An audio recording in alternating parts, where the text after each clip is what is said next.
ગુજરાતની ભૂગોળ general knowledge ભાગ 8 પ્રશ્ન 1 બરડા ડુંગરનું સૌથી ઊંચું શિખર કયું છે? જવાબ આભપર.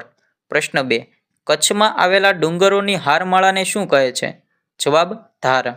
પ્રશ્ન 3 બીલીમોરા કઈ નદી કિનારે આવેલું છે? જવાબ અંબિકા નદી. પ્રશ્ન 4 કાનમ વિસ્તાર કઈ નદી કિનારે આવેલું છે? જવાબ ઢાઢર અને કીમ. પ્રશ્ન 5 દેલમાલની હસત પીરની દરગાહ ક્યાં જિલ્લામાં આવેલી છે? જવાબ પાટણ જિલ્લામાં.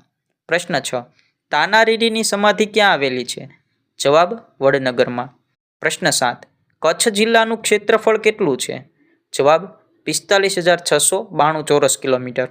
પ્રશ્ન 8 દક્ષિણ ગુજરાતનું કયું બંદર ગેટવે ઓફ પોર્ટ તરીકે ઓળખાય છે? જવાબ હજીરા. પ્રશ્ન 9 શ્યામ સરોવર ક્યાં આવેલું છે? જવાબ શામળાજી. પ્રશ્ન 10 ગિરનારમાં ક્યાં વન આવેલા છે? જવાબ સીતાવન અને ભરતવન. પ્રશ્ન 11 ગુજરાતનું એકમાત્ર ગિરિમથક કયું છે? જવાબ સાપુતારા. પ્રશ્ન 12 2011ની વસ્તી ગણતરી પ્રમાણે કયા જિલ્લાઓમાં મહિલાઓની સંખ્યા પુરુષ કરતાં વધારે છે? જવાબ ડાંગ અને તાપી જિલ્લો. પ્રશ્ન 13 2011ની વસ્તી ગણતરી પ્રમાણે સૌથી વધુ વસ્તી ગીચતા કયા જિલ્લામાં છે? જવાબ સુરત જિલ્લામાં. પ્રશ્ન 14 જસદણ અને ધોરાજી કઈ નદી કિનારે આવેલું છે? જવાબ ભાદર. પ્રશ્ન 15 થોળ પક્ષી અભયારણ્ય કયા જિલ્લામાં આવેલ છે? જવાબ મહેસાણા જિલ્લામાં. પ્રશ્ન 16 ગાંધી મેમોરિયમ રેસિડેન્શિયલ મ્યુઝિયમ ક્યાં આવેલું છે? જવાબ પોરબંદરમાં. પ્રશ્ન 17 સૌરાષ્ટ્રની કઈ મોટી નદી અંતસ્થ નદી ગણાય છે? જવાબ મચ્છુ. પ્રશ્ન 18 ગિરનાર પર્વતમાંથી કઈ નદી નીકળે છે? જવાબ સુવર્ણરેખા. પ્રશ્ન 19 શામળાજીનું મંદિર કઈ ધાર પર આવેલું છે? જવાબ મેવાડની ધાર પર.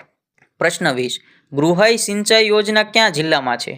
જવાબ સાબરકાંઠા. પ્રશ્ન 21 સહજાનંદ વન ક્યાં આવેલું છે? જવાબ અક્ષરધામ ગાંધીનગરમાં. પ્રશ્ન 22 નારગોલ પર્યટન સ્થળ કયા જિલ્લામાં આવેલું છે? જવાબ વલસાડ જિલ્લામાં. પ્રશ્ન 23 ગુજરાતના કયા વર્તમાન શહેરનું પ્રાચીન નામ ધવલક હતું? જવાબ ધોળકા. પ્રશ્ન 24 હીરા ભાગોળ ક્યાં આવેલ છે? જવાબ ડભોઈ. પ્રશ્ન 15 દરબાર હોલ મ્યુઝિયમ ક્યાં આવેલ છે? જવાબ જુનાગઢ. પ્રશ્ન 16 જામકંડોરણા કઈ નદી કિનારે આવેલું છે? જવાબ કોફળ. પ્રશ્ન 27 વાલિયા કઈ નદી કિનારે આવેલું છે?